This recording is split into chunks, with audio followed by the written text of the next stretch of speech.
네, 반갑습니다. 세상에서 제일 쉬운 무료 경매 강의 세무경 매니저 비니입니다. 자, 오늘도 여러분들하고 경매 사이트의 상담 코너에 질문 남겨주신 분의 질문을 토대로 여러분들하고 중요한 내용 공부 한번 해보도록 하겠습니다. 아울러 네이버에서 보이는 부동산 경매라고 검색하면 이 사이트가 뜨거든요. 그래서 여러분들 해당 물건에 대해서 궁금한 게 있으시다 하시면 예컨대 이 물건을 보아하니 내가 관심이 간다. 그런데 권리 분석에 한해서 내가 모르는 게 있다 하시면 여기 상담 의뢰하기 있죠. 경매 상담 코너에 상담 의뢰하기. 여기에 글을 남겨주시면 저희가 답변을 드리고 있습니다. 권리 분석에 한해서입니다. 공부하려고 다른 문의를 하시는 분들도 많은데 해당 물건의 권리 분석에 한해서만 답변을 드립니다. 낙찰후의 과정이나 그 외 권리 분석의 범위를 넘어선 부분에 있어서는 답변을 드리기가 어려워요. 이 부분 참고를 하셔서 필요하신 분들 문의를 주시면 되겠고, 한 달에 5회까지입니다. 5회. 이게 저희가 무료로 재능 나눔 형태로 입찰을 염두하시는 분들에게 도움을 주는 내용이기 때문에 어떤 개인의 목적으로, 공부 목적으로 이렇게 질문하시는 건 좀 자제를 해주셨으면 감사하겠습니다. 어쨌든 이렇게 권리 분석에 안에서 답변을 드리고 있다는 거 참고를 해주시고요. 자, 그리고 해당 질문에 대한 답변을 드리기 전에요. 일선의 강의 프로그램이나 유튜브도 마찬가지 경매를 알려주고 또 교육 프로그램으로 아니면 학원으로 이렇게 유치를 하시는 분들이 많이 계시는데, 그 중에서 양질의 내용을 주시는 분들도 계시고 약간 어그로성, 사실은 알고 보면 별것도 아닌데 그런 것들을 아주 핵심 키포인트 양 얘기를 해서 경매는 많이 공부를 해야 된다, 알아야 된다로 유도를 해서 학원으로 또는 교육 프로그램으로 유치하시는 분들도 많이 계신데, 여러분들이 그런 곳에 비용을 내고 공부를 하셔도 좋아요. 좋은데 좀 검증을 잘 하셨으면 좋겠어요. 왜냐하면 현재 유튜브 시장이나 서적을 통해서도 경매를 기본적인 부분은 배울 수 있는 곳들이 많이 있거든요. 방법들이 많아요. 굳이 고가를 안 주더라도 배울 수 있는 기회가 많다는 걸 말씀을 드리고, 또 고가라고 해서 특별한 방법이나 요령이 있는 건 아니에요. 숨은 비법 이런 게 별로 없습니다. 사실 있는 경우도 있죠. 아주 특별한 케이스. 근데 여러분들이 경매 물건을 볼 때는 그런 아주 특수한 케이스, 꼬여있는 물건 이런 것들이 거의 없기 때문에 너무 그렇게 심화 과정까지 깊이 있게 돈 주면서 배워야 되겠다, 그 생각을 좀 나중에 하시라. 우선은 여러분들이 하실 수 있는 부분을 해보시고 그렇게 좀 말씀을 드립니다. 사실 경매 입찰하고 하는 거 보면 특수 물건만 전문으로 하시는 진짜 소수 몇몇 분 빼고는 그냥 일선에 있는 무료 강의만 듣고 책만 두세 권 봐도 경매 기본은 해요. 사실 그렇게 어려운 부분이 아닙니다. 법원에 가는 것도 맨 처음 갈 때 긴장돼요. 그리고 한 번 가고 나면 그 뒤에는 수월하게 가진다고요. 명도도 마찬가지로 내가 이사비 충분히 주겠다 하면 별 문제가 안 되죠. 그죠? 대항력이 없는 물건의 경우, 그죠? 근데 나는 그 이사비를 안 주고 싶어. 그 사람과 대면 밀당을 하는 게 부담스러워. 그러면 명도 용역을 해주는 업체에 의뢰하면 되고, 그것도 가격 비교 좀 잘 해보시고요. 물론 저희에게 의뢰해 주셔도 되지만 가격 비교를 두루두루 해보세요. 우리는 우리 지역에 있는 물건은 진짜 싸게 저희가 해드리고 있긴 합니다. 왜 그러냐면 이런 용역을 맡은 업체들이 좀 수월하게 하려고 이사비를 얼마 정도 줘야 된다라고 단정을 하고 그렇게 컨설팅을 하는 경우가 많거든요. 그렇다 보니까 지금도 그래요. 이사하는 사람이 이사 300, 500 받아 나가는 게 당연한 줄 알아. 그게 당연한 게 아니잖아요.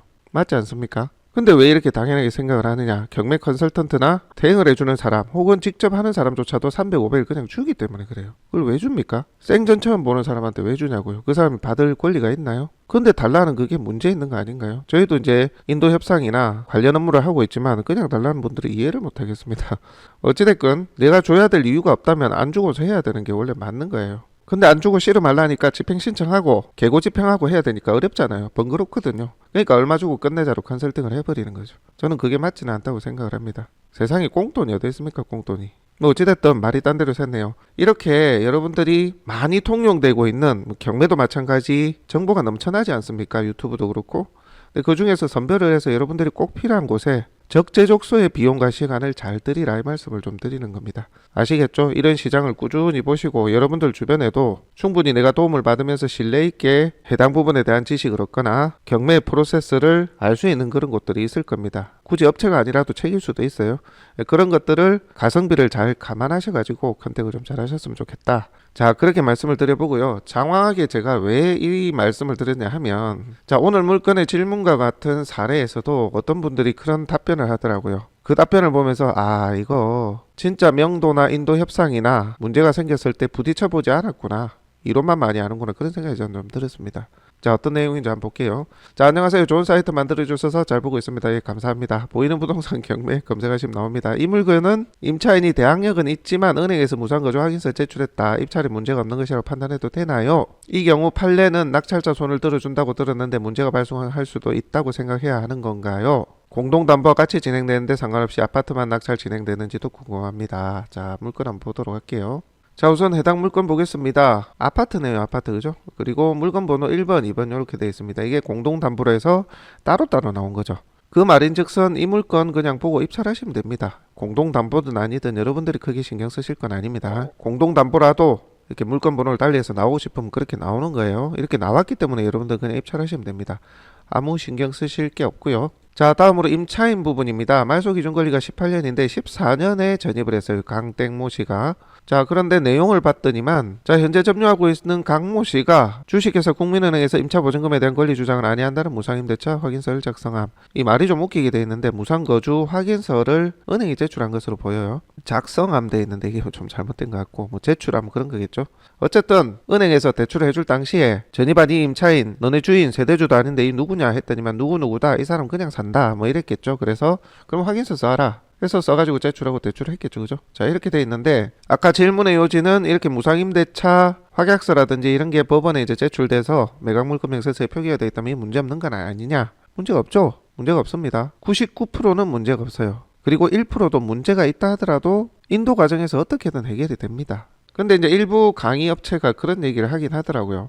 야, 무상거주 확인서를 그냥 써주고 나중에 실제 임대차 계약서가 있을 수도 있어. 있으면 너네 큰일 나. 이러는 경우가 있죠. 이 이론만 하는 겁니다. 이론만. 나중에 끝까지 안 가본 거지. 안 싸워본 사람이 그런 얘기를 하는 겁니다. 실제 그 말이 틀린 건 아니에요. 예를 들어서 무상임대차 확약서를 써주고 임차인이, 그래서 임대인이 그 서류 제출해가지고 대출이 나왔다고요. 근데 우리는 제3자잖아요. 낙찰을 받은 우리는 제3자가 낙찰을 받아가지고 내가 아닌 쌍방끼리 주고받은 서류를 가지고 근거로 붙어봤을 때는 결과에 대한 확신이 없을 수도 있긴 해요. 그거는 맞습니다. 근데 여기서 핵심은 뭐냐면 우리는 매각물건 명세서를 보고 주장을 할 수 있는 거잖아요. 법원이 조사를 한 매각물건 명세서입니다. 거기에는 재판기록 열람의 서류가 다 제출돼 있잖아요. 우리가 이해관계인이면 이미 그거 다 볼 수 있어요. 무상임대차 확인서를 제출한 내용 사본까지 우리가 확보를 할 수 있다고요. 그리고 그 내용 자체가 내가 아닌 제3자 둘이서 주고받은 내용이라 하더라도 그 내용에 기반해서 내가 입찰을 한 거고, 중요한 것은 매각물건 명세서, 이 경매를 진행하는 법원의 공적인 문서에 표기가 돼 있었다는 겁니다. 그게 중요한 거예요. 그러면 진짜 100명 중에 99명은 무상임대차 확인서를 제출하면 나중에 그래 놔놓고 나 5천만 원이나 얼마 해가지고 나 살고 있는데 해가지고 임대인하고 임차인하고 짜고 계약서를 몰래 작성을 합니다. 예를 들어서 그래 놔놓고 아니야 나 보증금 있어, 무상임대차 확인서는 그냥 써달라 해서 써준 거고 나 실제 임차인이야, 보증금 5천만 원 내놔, 이제 이런 상황이 생기는 경우가 단 1%라도 있을 수는 있겠죠. 그죠? 근데 생각을 한번 해보세요. 무상임대차 확인서를 제출한 것을 토대로 소송을 하면 여러분들 질 것 같아요? 이깁니다. 왜 집니까? 충분히 본인한테 권리신고하라라고 법원에서 계속 보냈고, 심지어 법원에 본인들의 날인 사인이 적혀있는 이 확약서를 갖다가 법원에 제출한 것까지도 있는데 이거를 갖다가 뒤늦게서야 아니야 이거 나 보증금 있어 이렇게 한다고 법원이 손을 들어준다고요? 말도 안 되고요. 저는 그런 판결 난 거 한 번도 본 적 없고요. 이렇게 주장을 했는데 낙찰자가 원고를 해서 승소한 거는 많이 봤습니다. 자, 그리고 답변을 드렸더니만 질문인께서 어떤 영상을 보여주고, 야 이거 보니까 실제 임차인이 맞으면 무상임대차 확약서가 제출돼도 패소한 사례가 있다는데요, 이런 얘기를 하길래 저희가 찾아봤어요. 찾아보니까 이거는 무상임대차 확약서를 낸 내용이 아니고요, 임차인의 대항력이 있냐 없냐 그걸 다투는 세부적인 내용 가지고 얘기를 하는 거예요.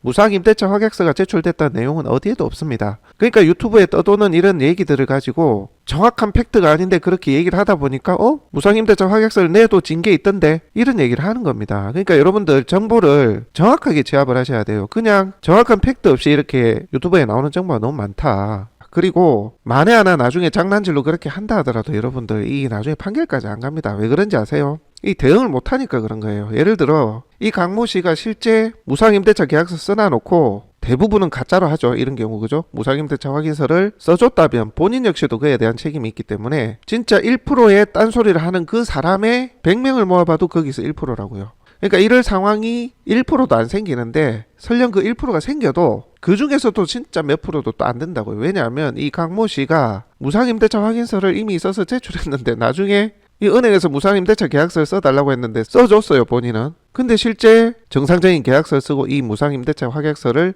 써줄까요? 바보가 아닌 이상 안 써준다고요. 왜? 그러면 추후에 소송 때 본인이 불리해질 걸 아니까 바보가 아닌 이상 안다고요. 그래서 실제 원 임대차 계약을 체결한 사람이 무상 임대차 확인서를 임대인이 써달라 한다고 써줄 리도 만무하고, 또 그렇게 실제 써주고 나서라도 그럼에도 본인은 그 전에 정상적으로 임대차 계약을 한 사람이야. 그리고 권리신고를 하라 그랬는데 본인은 하지도 않았어. 경매는 진행되고. 과연 이 강 씨가 아무런 문제가 없을까요? 무조건 책임을 지게 돼 있습니다. 그리고 만약에 본인이 낙찰이 저희가 되고 났습니다. 물론 낙찰되기 전에 이 강 씨한테 가가지고 물어봐야 돼요. 왜냐하면 이 상황을 되돌리면 소송을 해야 되니까. 여러분들이 이제 이런 상황에는 그냥 낙찰을 받으십시오. 그러고 나서 낙찰자의 권리로 해당 점유자, 해당 임차인한테 찾아가지고 물어봐야죠. 물어보면 99% 이상은 그냥 무상 임대차다, 그냥 산다, 이렇게 얘기할 거예요. 왜? 우리가 이렇게 물어볼 거니까.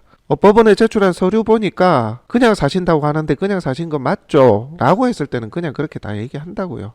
이해되세요? 그리고 찾아갈 때 녹취하시고 그러면 되는 거예요. 근데 만약에 내가 낙찰되고 나서 잔금을 안 냈잖아요. 그렇게 찾아갔는데 강 씨가 무슨 소리예요, 어쩌고 저쩌고 다른 소리 한다. 그럼 계약서 보여주세요. 계약서 안 보여주면 본인 경매방해죄로 나중에 형사처벌 받을 수 있습니다. 그걸 말로 해도 되고 내용 증명을 보내도 돼요. 실제 형사처벌 대상입니다. 경매방해죄는. 이렇게 허위 주장해가지고 이 경매에 어떤 낙찰에 영향을 주는 부정한 그런 사안으로, 그런 거짓으로 밝혀졌을 때는 경매방해죄로 고소도 할 수 있어요. 그런 내용만 얘기를 해도 본인이 사실대로 얘기할 수밖에 없어요. 진짜 이 분야의 전문 사기꾼 아니고서는. 이해되십니까? 거기서 이제 끝이 나는 거죠. 웬만해서는.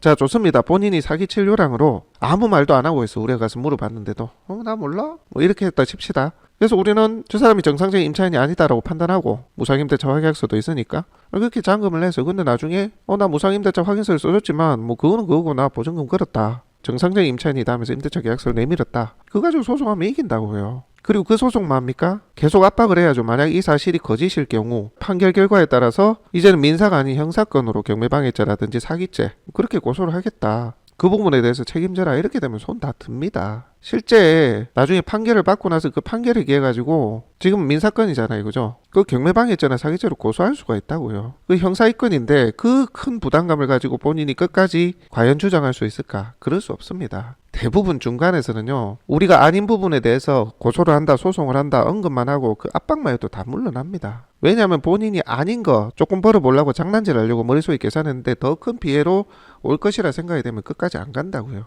그리고 실제 임차인이라 하더라도, 보증금이 걸린 임차인이라 하더라도 권리신고하라 했는데 하지도 않았죠. 무상임대차 확약서까지 제출을 했죠. 제출을 제3자끼리는 했지만 법원에 매각물건 명세서에 표기가 됐잖아요. 근데 나는 낙찰을 받았고 그것을 통해서, 근데 쌍방 확인을 통해서 본인들끼리 했으니까 나는 상관이 없다? 자, 좋습니다. 그렇게 판결이 났다 칩시다. 나하고는 상관없어. 임대차로 인정이 됐다. 자, 그러면 여기서 또 뭘 할 수 있습니까? 이 강 씨한테 무상임대차 확인서를 제출하는 이 기만 행위로 인해서 내가 피해를 본 내용에 대해서 또 소송을 할 수도 있는 겁니다. 얼마든지 할 수가 있어요. 그러니까 이런 상황 자체가 잘 오지도 않을 뿐더러 왔다 하더라도 충분히 대처가 가능하다. 인도모래 해보세요. 법적으로 따져들고 문제에 대한 제기를 하고 실제 안 되면 소송을 하고, 조금 법률적인 똑똑하신 분, 조력자의 조력만 받아도 충분히 해결이 되는 일입니다. 앞서 말씀드린 것처럼 무상임대차 확약서를 제출하고 실제 임대차 계약인 경우도 정말 만분의 1, 10만분의 1 있을까 말까 한 상황이고, 그렇다 하더라도 충분히 깰 수가 있다고요.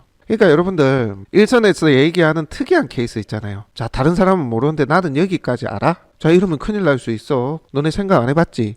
이런 거에 너무 현혹되지 마세요. 그냥 순리대로 간다, 그렇게 하시면 돼요. 분명히 이 상황에서 만에 하나 만분의 1, 10만분의 1 확률로 이 강 씨가 실제 임차인이고 무상임대차 확약서를 제출했어. 그럼 이 자체가 기망이고 사기잖아요. 그로 인해 내가 피해를 입었기 때문에 내가 또 그걸 상대로 충분히 소송을 할 수도 있습니다. 이해되시죠? 이게 나를 상대로 사기를 쳤다면 사실은 사기 혐의로 고소감이라. 근데 이제 이 양당사자, 나를 빼고 양당사자끼리 서류를 주고받으면서 이 사람이 가짜 확인서를 준 거죠. 그럼 내가 피해자 주체가 아니기 때문에 고소는 안 돼. 근데 그로 인해 내가 금전적 손실을 입는 상황이잖아요. 그걸 가지고 또 소송을 하면 되는 거죠. 참이 제가 장황하게 설명을 드렸는데 사실 이런 상황은 오지도 않을 건데, 설령 머리 써서 잔머리 굴린다 하더라도 실제 임대차가 아니야, 실제 임차인이 아니고 무상임대차 확약서 제출해놔 놓고 나 임차인이야 주장하는 게 사실은 그런 게 있을까 말까고, 실제 임차인이면서 이런 경우는 없을 건데 어찌됐건 본인이 임차인이다 나중에 주장을 한다, 이런 건 얼마든지 깰 수 있다고요. 명도 협상을 해보면 안 되니까. 조금만 똑똑한 법률 조력인을 옆에 두고 요 과정을 진행하면,